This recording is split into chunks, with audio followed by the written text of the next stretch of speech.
दोस्तों, आप किसी को देख करके किसी के चेहरे पे बिल्कुल ये नहीं लिखा रहता है कि वो इंसान कैसा है।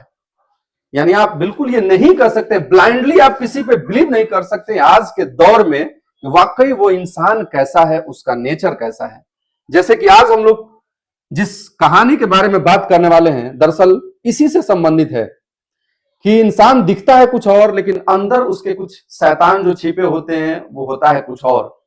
जैसा कि आज हम लोग बात करने वाले हैं, उत्तर प्रदेश के शामली जिले के रहने वाले होते हैं 58 वर्षीय अब्बास अली। 19 फरवरी 2026 को ये रोजे से होते हैं और अचानक से पुलिस इनके दरवाजे पे आ जाती है इन्हें गिरफ्तार करने के लिए। जब गांव वाले देखते हैं कि भाई सुबह सुबह अचानक से पुलिस इनके दरवाजे पे आ गई है, गांव वालों का भी भीड़ इकट्ठा हो जाता है अब्बास अली के दरवाजे पे। चूंकि अब्बास अली रोजे से होते हैं, अब्बास अली पुलिस को गिरफ्तार करने से गांव वाले रोकते हैं, कहते हैं कि साहब आप अब्बास अली को गिरफ्तार नहीं कर सकते हैं, अब्बास अली रोजे से हैं। लेकिन जब पुलिस अब्बास अली के करतूतों के बारे में बताती है, उनके द्वारा जो किया गया जो कांड होता है उसके बारे में जब पुलिस बताती है गांव वालों को, तो गांव वाले एकदम से दंग रह जाते हैं। और वही गांव वाले अब कहते हैं कि साहब जितना जल्द से जल्द हो सके आप अब्बास अली को ले जाएं और इन्हें कड़ी से कड़ी सजा दें। यह कहना होता है गांव वालों का। दोस्तों, आज की जो कहानी है वो आपको सोचने और समझने पर मजबूर कर देगी और इसको हम पूरे विस्तार से समझाने की कोशिश करेंगे कि आखिर अब्बास अली ने ऐसा क्या करतूत किया था कि गांव वाले ही उससे नफरत करने लगे और गांव वाले ही उसे पुलिस के हवाले कर दिए। यह कहानी आपको भी बिल्कुल सोचने पर मजबूर कर देगी। चलते हैं, इसको विस्तार से समझने की कोशिश करते हैं। नमस्कार, आदाब, मैं इफ्तिखार और आप देख रहे हैं क्राइम अपडेट इंडिया। दोस्तों, आज मैं जो आपको घटना सुनाने वाला हूं वो है उत्तर प्रदेश के शामली जिले की कोतावली थाना क्षेत्र के अंतर्गत एक गांव पड़ता है ईसोपुर खुड़गांव। इसी गांव के रहने वाले हैं 58 वर्षीय अब्बास अली, जिसके सर पे टोपी और चेहरे पे सफेद दाढ़ी होता है। अब्बास अली की पत्नी की कई साल पहले मौत हो चुकी होती है। अब्बास अली का एक बेटा होता है जिसका नाम है सलमान। दरअसल सलमान शादीशुदा है, जिसकी पत्नी का नाम है मुस्कुरा, जो देखने में काफी सुंदर है, जिसकी उम्र करीब 25 साल है और यह कैराना की रहने वाली है। और इन दोनों का एक बेटा भी है जिसका नाम है अदनान। यानी कि अब्बास अली के बेटे का भी शादी हो चुका है और उसके एक बेटा है जिसका नाम है अदनान। पिछले 6 महीना से जो सलमान है वो पंजाब में जाकर के जॉब करता है, प्राइवेट कंपनी में काम करता है। परिवार को बेहतर चलाने के लिए वो शादी के 6 महीने के बाद चला जाता है और पैसा टाइम टू टाइम घर पे भेजता है। और परिवार चूंकि बीवी होती है, एक छोटा प्यारा सा बच्चा होता है और घर पे पिता होते हैं, तो वो वही एक कमाने वाला होता है और घर पे खेती बाड़ी होती है तो उसके पिता देखते हैं अब्बास अली। वो बेचारा टाइम टू टाइम पैसा भेजता है और परिवार बेहतर तरीके से चलता है, कोई परेशानी नहीं, कोई दिक्कत नहीं। लेकिन मैं बात कर रहा हूं 11 फरवरी की रात्रि की। जी हां, 11 फरवरी रात्रि की। हमेशा की तरह मुस्कुरा जो है खाना बनाती है और अपने ससुर जो अब्बास अली होते हैं उनको देती है, वो भी खाते हैं, ये भी खाती है। और ये मुस्कुरा अपने प्यारे से नन्हे से छोटे से बच्चे को लेकर के अपने कमरे में सोने के लिए चली जाती है और इधर अब्बास अली भी चले जाते हैं अपने कमरे में सोने के लिए। अगले दिन यानी कि 12 फरवरी जब सुबह होती है तो अब्बास अली जगते हैं और काफी देर हो जाता है, तब तक दरवाजा नहीं खुला होता है मुस्कुरा का। अब अब्बास अली काफी देर इंतजार करते हैं कि अभी तक क्या बात है कि मुस्कुरा नहीं जगी। अब्बास अली दरवाजे पे जाते हैं, दरवाजे को नॉक करते हैं, यानी कि खटखटाते हैं, कोई रिस्पॉन्स नहीं आता है। फिर जोर से उस पे हाथ मारते हैं, फिर भी कोई नहीं रिस्पॉन्स अंदर से आता है। आवाज लगाते हैं, जब रिस्पॉन्स कोई नहीं आता है तो फिर अब्बास अली थोड़े और तेज आवाज में चिल्लाने लगते हैं। तो आसपास के जो पड़ोसी घर वाले होते हैं वो भी दरवाजे के पास आ जाते हैं कि क्या बात है कि अब्बास अली इतने चिल्ला रहे हैं और दरवाजा नहीं खुल रहा है। गांव वाले भी आ जाते हैं, वो भी दरवाजा खोलने का प्रयास करते हैं, लेकिन चूंकि दरवाजा अंदर से बंद होता है, दरवाजा खुलता नहीं है। इतने में काफी परेशानी और लोगों का कहीं ना कहीं जहन में इस बात को लेकर के डर आने लगता है कि अंदर जो है मुस्कुरा रात में सोई थी, दरवाजा अंदर से बंद है, दरवाजा खुल नहीं रहा है, आखिर वजह क्या है। इतने में जब नहीं खुलती है दरवाजा तो कुछ लोग होते हैं पुलिस को कॉल करते हैं, पुलिस आती है, दरवाजा को वो भी खोलने का प्रयास करती है। जब नहीं खुलता है तो अंत में दरवाजा को तोड़ा जाता है। जैसे ही दरवाजे को तोड़ा जाता है, अंदर का जो नजारा होता है उसको देखकर सभी लोग दंग रह जाते हैं। पुलिस और अब्बास अली जैसे ही अंदर प्रवेश करते हैं, देखते हैं कि जो पलंग है, बेड है, उस पे मुस्कुरा की डेड बॉडी पड़ी हुई है। यह देख करके अब्बास अली रोने लगते हैं। पुलिस हैरान हो जाती है कि दरवाजा अंदर से बंद था, अंदर जो है वो डेड बॉडी पड़ा हुआ है, आखिर माजरा क्या है। पुलिस बॉडी को जो है वो डेड बॉडी को अपने कब्जे में लेती है और पोस्टमार्टम के लिए भेज देती है। लेकिन कहीं ना कहीं पुलिस पोस्टमार्टम के लिए बॉडी को तो भेज देती है, लेकिन उसके जहन में यह बात जरूर चलता है कि आखिर मुस्कुरा की हत्या कैसे हुई है। यानी कि मुस्कुरा को मारा गया है, चूंकि फांसी भी नहीं लगाई है मुस्कुरा, और मुस्कुरा का डेड बॉडी अंदर पड़ा हुआ है और दरवाजा अंदर से लॉक है। अजीब माजरा है, आखिर ये ऐसे हो कैसे गया। इसी बात में पुलिस कहीं ना कहीं सोच रही है और परेशान है। पुलिस तो बॉडी को लेकर के पोस्टमार्टम के लिए भेज देती है, लेकिन यहीं से इस केस का पड़ताल जो है वो शुरू कर देती है पुलिस।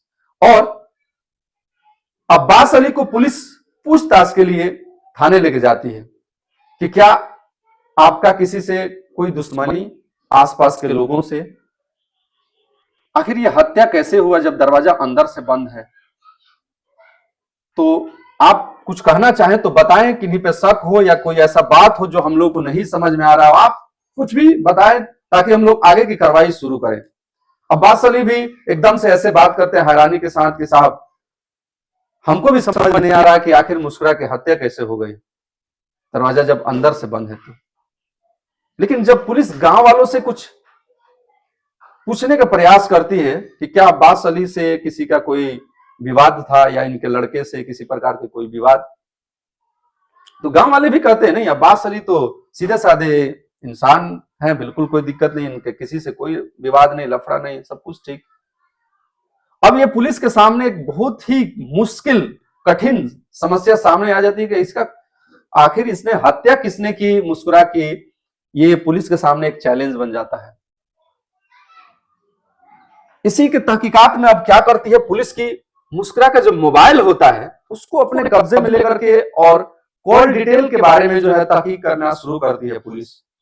जिस रात को मुस्कुरा की हत्या हुई रहती है, उसी रात को एक ऐसा नंबर था जिस पे मुस्कुरा के द्वारा जो है वो करीब 11 से 12 बजे के आसपास रात में काफी देर तक बातें हुई रहती है।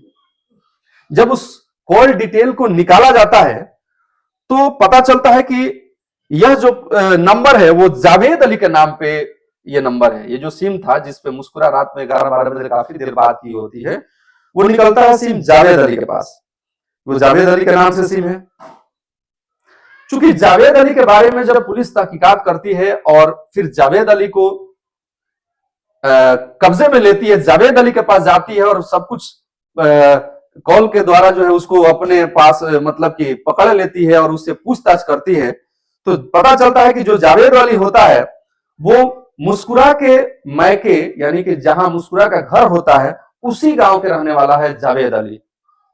जावेद अली से जब पुलिस कहती है कि रात को 11 बजे के आसपास 12 फरवरी को आपका इस नंबर पे काफी ज्यादा बात हुई, आखिर क्या वजह है, आप डिटेल बताएं, नहीं तो कहीं ना कहीं आप पे कार्रवाई होगी। जावेद अली डर जाता है और वो बेचारा सच्ची बात जो होती है वो पुलिस को बता देता है। और जब सच्ची बात जावेद अली पुलिस को बताता है, पुलिस एकदम से दंग रह जाती है, क्योंकि जो घटना के पीछे का जो षड्यंत्र है वो कहीं ना कहीं घर से ही रचा हुआ होता है। और पुलिस सुनते ही काफी मतलब कि गुस्से में फिर से अगेन दोबारा पहुंच जाती है अब्बास अली के दरवाजे पे। लेकिन जावेद अली क्या बताता है वो जब आप सुनेंगे तो आप भी हैरान हो जाएंगे। जावेद अली कहता है कि साहब, मुस्कुरा से मेरा काफी पहले से अफेयर था, क्योंकि वो मेरे गांव की थी और हम दोनों के बीच प्रेम प्रसंग चलता था। लेकिन जब मुस्कुरा की शादी हो गई तब से उससे और हमारे बीच का जो रिलेशन था वो खत्म हो गया। वो एक अपनी जिंदगी में व्यस्त हो गई और हमसे कोई संपर्क नहीं था। लेकिन एक दिन मुस्कुरा के ही ससुर ढूंढते ढूंढते हमारे गांव आते हैं और हमसे मिलते हैं और हमसे कहते हैं कि क्या तुम मुस्कुरा से पहले तुम्हारा कोई ताल्लुक था। हमको बार बार कहने से हम भी उनके बातों में आ जाते हैं और मैंने कह देता है कि बिल्कुल कि था, हमसे अफेयर था। वो बोलते हैं अब्बास अली कि क्या तुम फिर से चाहते हो एक बार मुस्कुरा से संबंध बनाने का। वो बेचारा सीधा साधा जावेद अली, लेकिन चूंकि पहले से उससे चला रहता है मुस्कुरा के साथ, वो आ जाता है अब्बास अली के बातों में और अब्बास अली उसको लेकर के आते हैं अपने घर पे। और उस दिन से सिलसिला चालू हो जाता है फिर से मिलने का। किसके साथ? मुस्कुरा से और जावेद के बीच। चूंकि मुस्कुरा के जो पति होते हैं वो तो गुजरात होते हैं, बाहर होते हैं कमाने के लिए। अब घर में कोई होता नहीं, यही दोनों होते हैं और इधर ससुर भी अलाउ कर देते हैं मिलने के लिए। जावेद अली जाता है, सप्ताह में कभी कभी जाकर के मिलता है, काफी देर रात उसके घर रहता है, बातें करता है और बहुत कुछ, फिर वापस आ जाता है। पुलिस पूछती है कि 12 तारीख को जो कॉल डिटेल आ रहा है उस दिन तुम क्या किया था। पुलिस को शक आती है कि तुमने तो हत्या नहीं की। बोला था अब्बास, ये जावेद अली कहता है कि साहब मैं 12 तारीख को गया था, मैं मिला था भी मुस्कुरा से, उससे बातें भी की थी, काफी देर हम लोग साथ में समय भी बिताए थे। लेकिन साहब वहां से हम वापस आ गए और मुस्कुरा काफी खुश थी, कोई दिक्कत नहीं था, कोई परेशानी नहीं थी।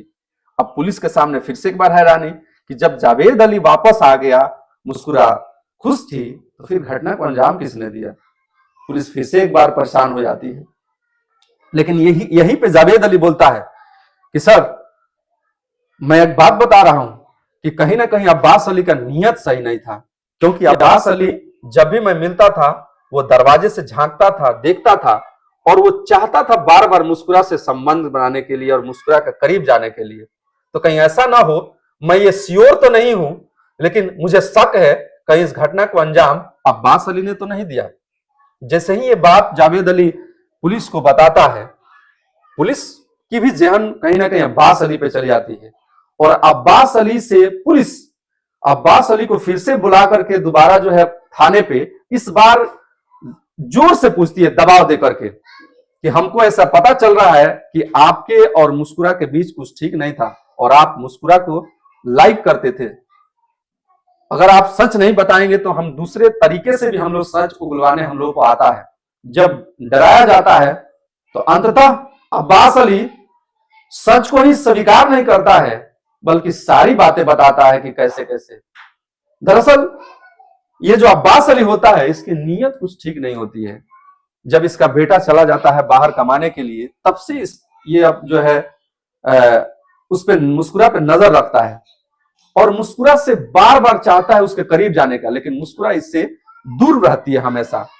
जब मुस्कुरा इसके झांसे में नहीं आती है तब ये इतना ज्यादा उतावला हो जाता है कि यह 12 तारीख को जो रात है जिसके बारे में मैंने जिक्र किया था, खाना बना करके मुस्कुरा अपने खाती है, इसको भी खिलाती है और फिर ये कमरे में चला जाता है। उसी दिन ये कमरे में जाता है और मुस्कुरा के साथ जबरदस्ती करने का प्रयास करता है। जब मुस्कुरा इसके बात को नहीं मानती है तो उसी दिन यह अब्बास अली घटना को अंजाम देता है। कोई सोच भी नहीं सकता था कि ये दाढ़ी वाला आदमी, सर पे टोपी है, सफेद दाढ़ी है, इस तरह की घटना का कोई अंजाम दे सकता है।